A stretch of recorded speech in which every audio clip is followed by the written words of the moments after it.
everybody, welcome to the Tabletop Inn, and today I'm so excited to be bringing you an unboxing of Gutenberg.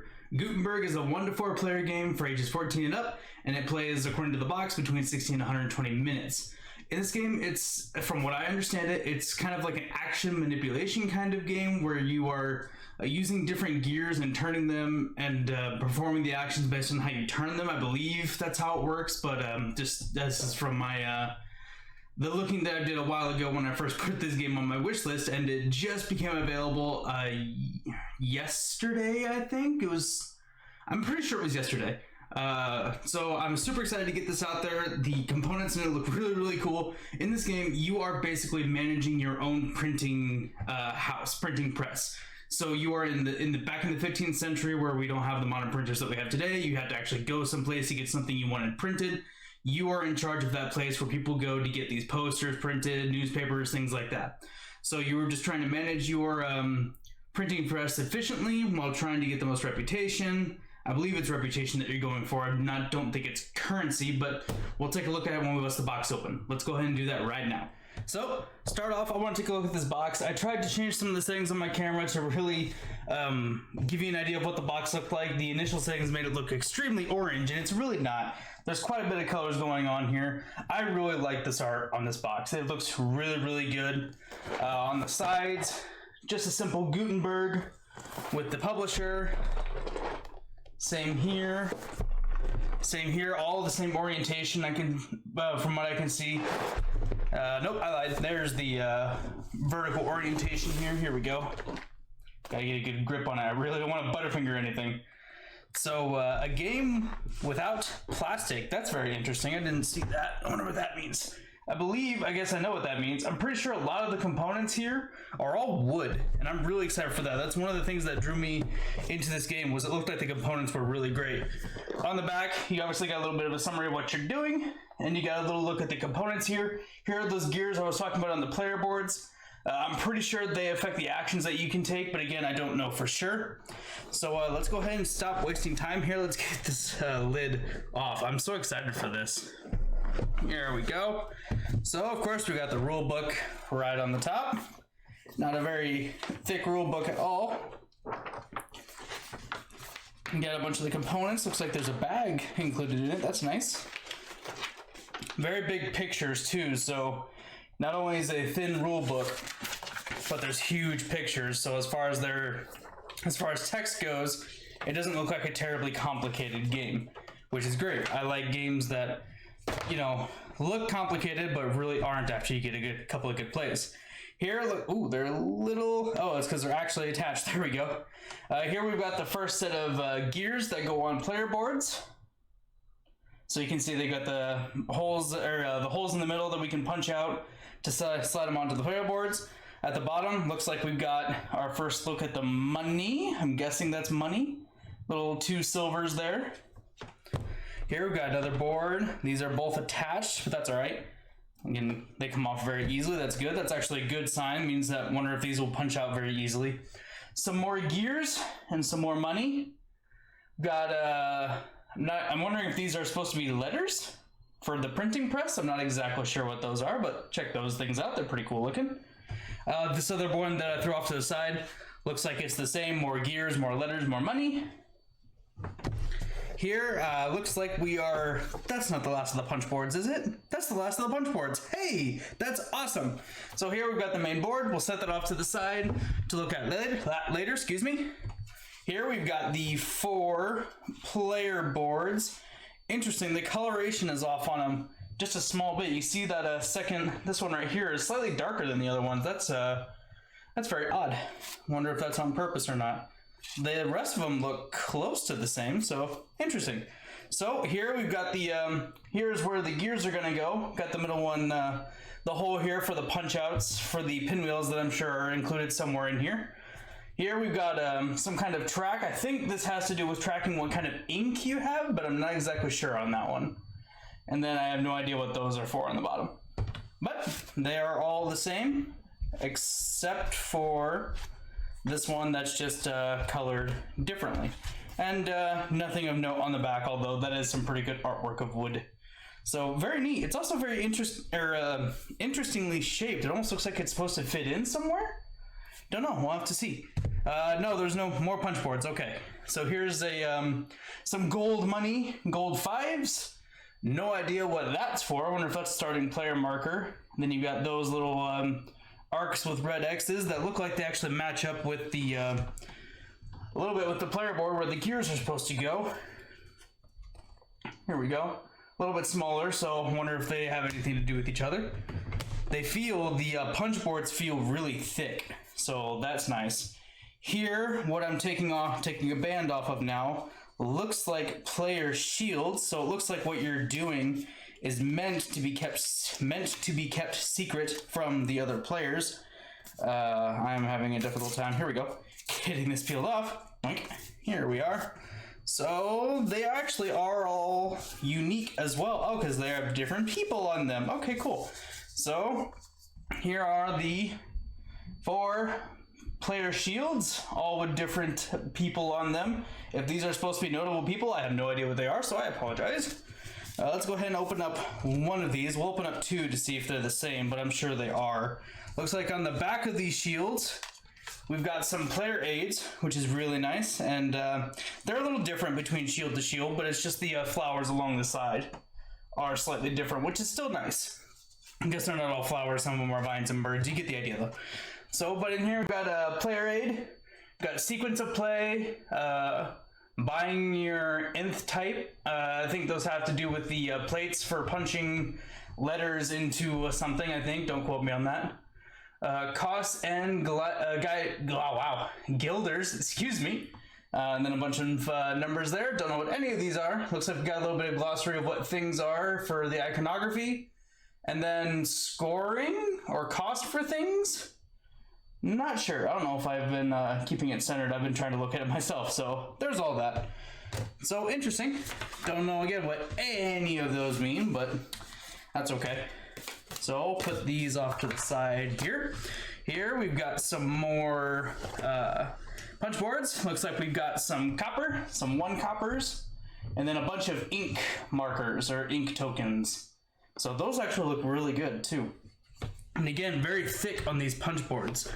And then I think these are all supposed to be customers, but I'm not entirely sure. I'm only speculating on everything. We've also got more of those arcs with red X's in them. Here, whoa,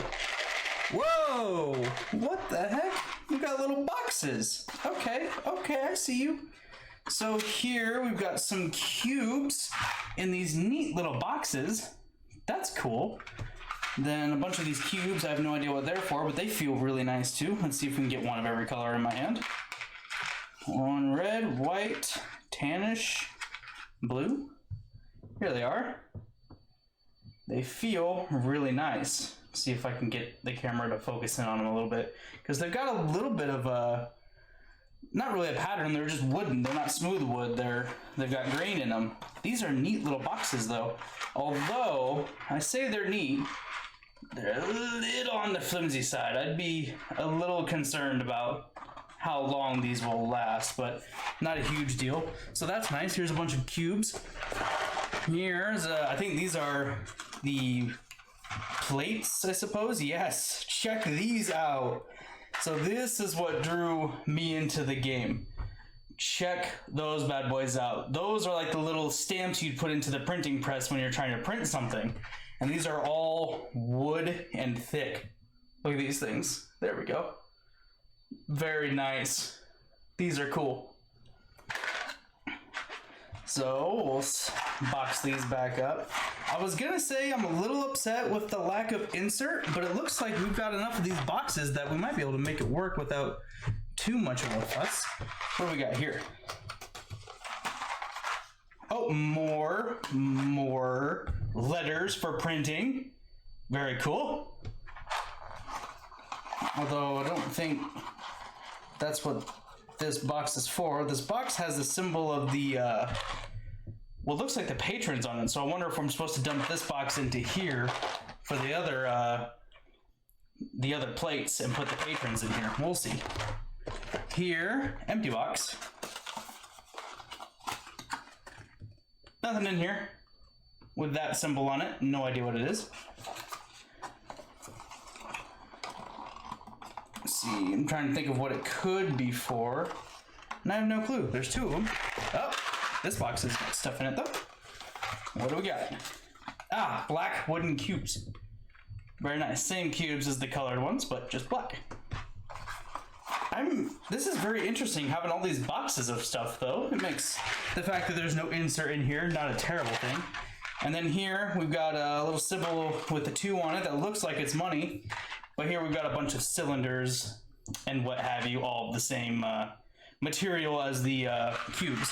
I wonder if that's what this box is supposed to be for. Who knows? I'll have to dig into the rule book before I put this back into the box to see if that helps.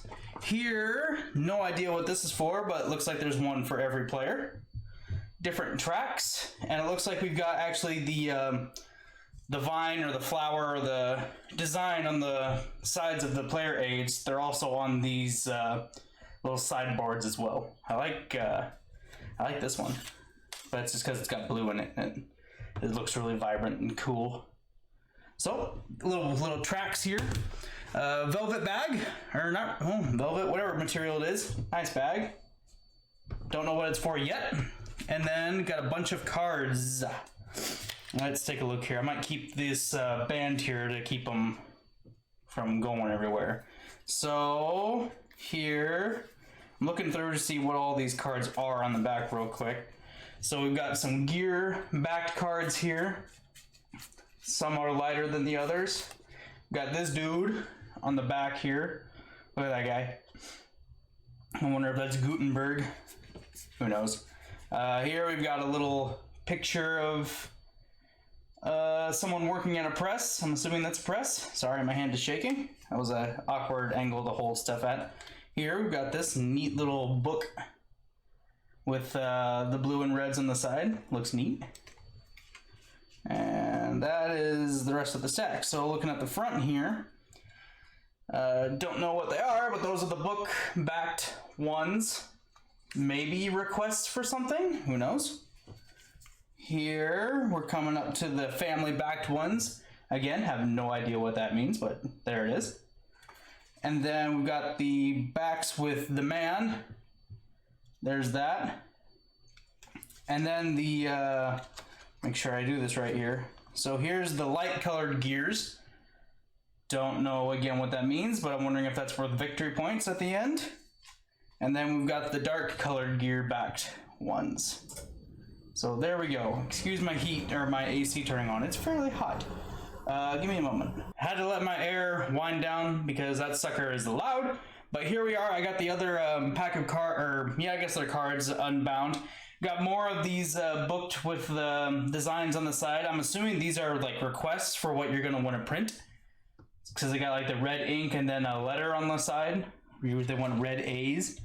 So there's those, and then this stack also had what looks like basic requests on them. So they've just got the book on them, not the colored vines on the side. And these just have really basic, letters. It looks like they don't have color requirements that I saw when I flipped through them. Just a bunch of letters that they need. So those are all the components that I can see. So let me go ahead and get some of this stuff shoved off to the side, and then I'll get the main board spread out so we can take a look at that. So I've got the board all spread out here. Just taking a look at the designs. We've got the designs of all the vines design, what do you want to call them? The vines, flowers, things of all 4 players bordering the board, which is really nice. The edge of the board also looks like a victory point tracker here. It's interesting that these the 8 through 14 is actually in the form of stamps instead of just regular numbers as opposed to the vines, because they're on what looks like a workshop bench that's across the middle that would have those stamps on them. Let me see if I can get this picked up and I'll give you a closer look at that. So you can see they change from just the regular numbers to those little stamps, and they actually change colors as you go around the board. So they're red right here, over here they get to be blue, back to red to the stamps, and then they're blue along the bottom. So that's really neat. Along the top right here, got the areas for the regular requests, I assume is what they are. the area for the more advanced requests here. Here we've got the got some spaces for the people working on the press cards right here. Here, I'm assuming we're going to have the gears stacked for our purchase. And then down along the bottom, we've got those cards of the man all along here that I assume that's where they will go. They've also got 3, 4, 5, and 6 across the top of these. So I don't know if these are going to become available later in the game or not. We'll have to see. Also to note, this board is double-sided. The side we're looking at is a 3 to 4 player version here. On the other side, we've got 1 to 2 players. 2 players, excuse me. This is not a 1-player game, if I remember. Oh, it is. There's a solo variant, but I'm assuming you'd use this side of the board for that as well. The differences are there are less requests available, less spaces for the people working on the press here, and then there's less spaces of the man here along the side. Still a 100-point track though, so take a look at that. Oh, there's also less gear spaces as well. There's only 2. Other side there was 4, I believe.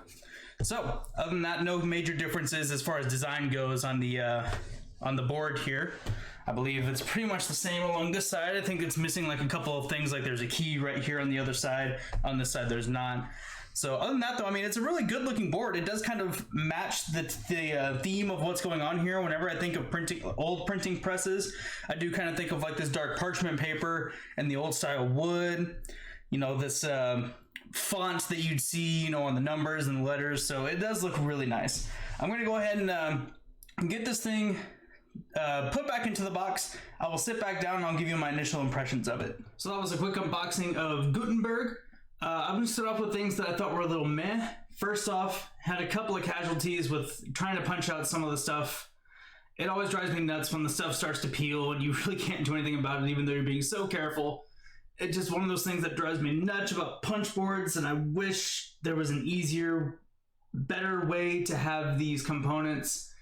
You know, it was really great to have those wooden blocks with the letters on them. Those are really, really cool. Don't get me wrong. We'll get to those in a minute. But to follow it up with the punch boards that are peeling, and it's a personal thing. Not only is it a personal thing that I don't like, but it's a personal thing because sometimes I just get really impatient with trying to get these things punched out, that maybe I was going a little too quick and I need to slow down.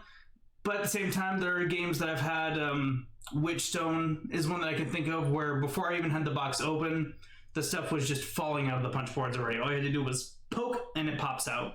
With this one, there was a poke, but then it would get caught a little bit. And then if you tried to like do one of these, like a push, you could, you know, hear the paper peeling onto the component.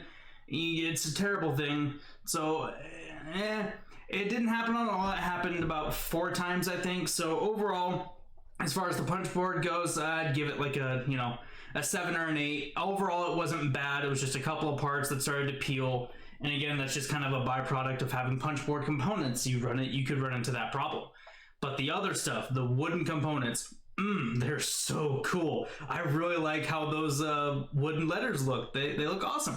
I noticed, or I think I said a couple times that they're gonna have pinwheels for the I thought they were gonna have plastic pinwheels for the gears on the player boards, and I realized they can't have plastic pinwheels because those gears have to come off. You're supposed to be able to change those gears out. So those some of the wooden cylinders that we saw, the gray ones, those actually go into the areas of the player board for basically the pinwheels. They're what are they called? The shaft? I don't think they're called shaft. It's what they're going to put the gears on to allow them to spin. I thought that was a really cool idea. So you can just easily slide the gear off of those cylinders and put them back on. So that's really, really cool. Overall for storage, not bad. I'm making this get out of my face because it's in my peripheral, periphery, whatever you want to call it. The storage isn't bad. The really neat little cloth bag that came with it, I feel like it could have almost been half the size and still served its purpose of holding the very small amount of the ink tokens. I mean, I could fit almost all the ink tokens in my hand, and it wouldn't really be much of a problem. So holding all those in my hand and putting them into a fairly big bag, to me, it's just taking up a little bit of unneeded space. I really did like the tuck boxes that came with it that are holding a lot of the components. Those are really cool. But my biggest gripe as far as storage goes is while everything seems to have its place, the only thing that doesn't, that I feel like really deserves its own place, are the gears. The gears are just kind of loose in the box right now. I probably could get them to kind of fit into the other little boxes, and I probably will do that eventually just to keep them from being loose in there. But I kind of wish they had their own little tuck box, because I feel like those gears are an important part of the game, and I feel like they are important enough that they should have had their own little storage thing. You know, I don't know how it would have happened without having to make the box slightly bigger some way, shape, or form, but either way, it's not a huge deal. But for me, being huge on storage is huge for me, you know, because I like to take my games out too. So I'd like to be, you know, have the state of mind of my stuff is secured in their own slots or in their own boxes. Like half of the components are for this one, and I know when I open this box, I'm not going to be met with a disaster, and I'm going to look at it like, why did I bring this game? I'm going to spend the next 10-15 minutes get everything sorted out before we can even play this thing, and I still have to explain it. No. So storage for this one, it's not bad. It's not great, but it's not bad. Like I said, the only thing loose in the box are those gears, and it just to me was weird that such an central part of the game is just loose in there. But overall, the components looked really good. They felt really good. The punch boards are still fairly thick, you know, so I don't think they're cheap punch boards. I don't know if just the paper on them was a little too, you know, strong, or if the printer just didn't get enough of, or the cutter didn't get enough of a cut through some pieces. Whatever happens, again, it is what it is. But overall, I'm going to be really excited for this. It looks like it's going to be a lot of fun. A lot of these games that have like action manipulation where you can take different actions based on what you have in your tableau, I think are really cool, and I think my group is going to really like it. So anyways, that is about all I have for my unboxing of Gutenberg. If you enjoyed this video, please leave a like. If there's anything I could have done better, please let me know in the comments so I can continue to improve. And as always, thank you so much for watching. We'll see you next time, and take care. Oh, I hope you enjoyed your stay at the Tabletop Inn.